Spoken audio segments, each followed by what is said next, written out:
some of you have asked me how I go about mixing and mastering on the MV8800. I'm going to share that with you today, so let's dig into it. Mastering is a post-production process that got started way back in the early days of recording, when they recorded to a soft medium that was applied by a needle, just like a record needle.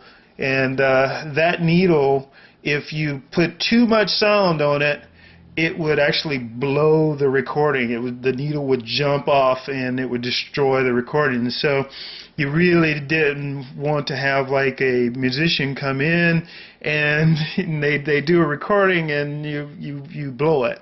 So the idea of mastering was to keep from blowing the groove, if you will. Today, mastering has a little bit of a different flavor. It's still required, but primarily it's still doing the same thing, is trying not to blow the groove.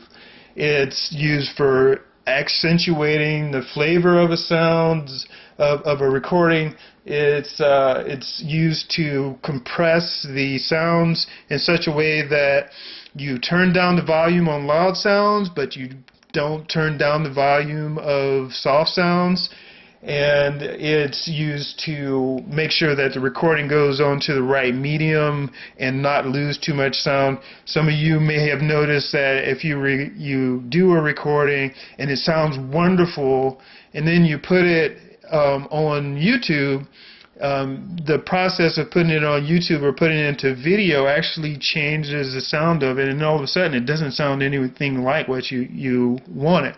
So this is what mastering process kind of does, is you're consciously thinking about the target medium, the target audience, whether or not they're going to be listening to earphones, whether they're going to be listening to headphones, or what have you, and you're making conscious efforts to manipulate the sound in such a way so that when it finally reaches someone's ears, it sounds like you would like it to sound. This is the mastering toolkit on the MV8800. It represents a fairly comprehensive set of tools for mastering your recording. One of the items here is the Mastering Toolkit library. Mastering Toolkit library is prepackaged configurations of the toolkit, and you can see here they're organized based off of the type of music or genre that you're trying to accomplish, so that you can best fit the character of the music that you are mastering. This is the main screen of the Mastering Toolkit, which contains all of the compressors that are available. You have a high, mid, and low range compressor. The split point over here determines where each of these bands are. So right now I have this one set at a high of 3.1 kilohertz. And so that means that everything above the 3.15 kilohertz is going to be represented by this compressor. Everything below 160 hertz is going to be represented by this compressor. And then everything in between there is going to be in the middle. So again, what a compressor does is, let's say you're listening to radio and some song is just getting blaringly loud, or maybe some sound kicks in like the bass and you're not real happy about it. One thing you could do is you could turn down the bass, or you could turn down the whole thing. Alright, and so a compressor kind of works on a whole set, and in this case the mid works on the middle range, everything in between the 3.15 and the 160 hertz. And so it in effect turns that volume knob down the moment that it hears a sound in that mid-range that's above a certain threshold or above a certain level. So with that in mind, if we look at this mid-band here, the tag basically says this is how soon I want you to compress the sound or turn down the volume on this sound once you hear that it is above a certain threshold. And so in this case it's doing it at 14 milliseconds. Release says I want you to keep that volume knob down for 659 milliseconds, or whatever time you define here. Once the compression has occurred and has held it for a certain amount of time, we also want to be able to identify the level of the output of that compressor.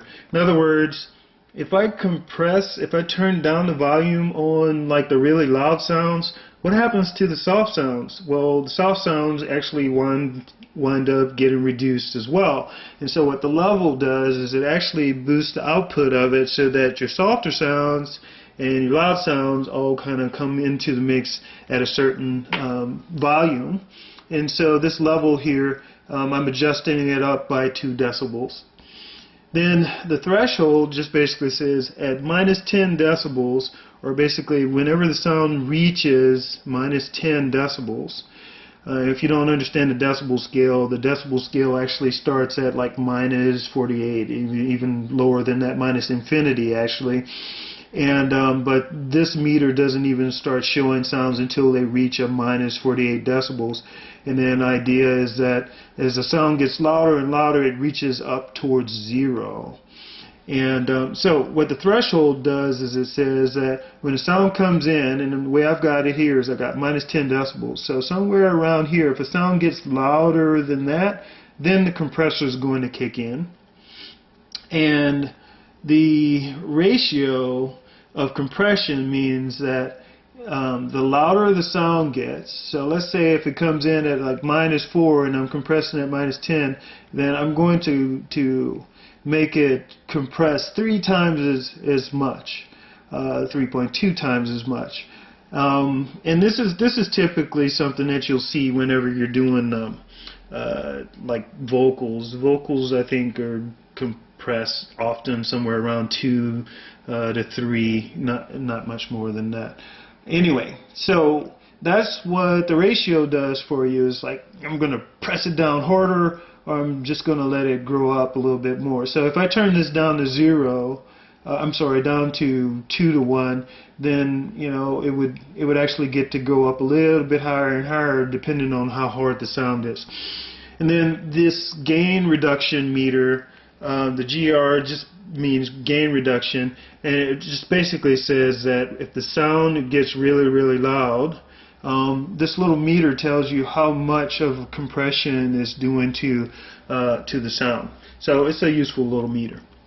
Alright, so that's your compressor, and it works the same way on each one of these bands. Then over here you've got a meter of this indicates the sound that's coming in, and then this is the output. That's simply it. Okay, so that's the basic main screen of the Mastering Toolkit. So let's go ahead and start a song. Now let's go ahead and start a song.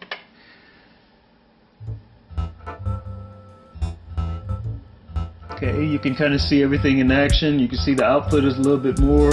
These red indicators indicate that the sound is reaching into sort of like a hot range. If we go into the MTK edit, you can see there's the toolkit is divided up into several different tools. First of all, EQ. Here you can see that I have the low end gained up, and if I gain it down, you can see how the feel goes away. If I crank it up, you can see things getting hot, or you can hear things getting hot.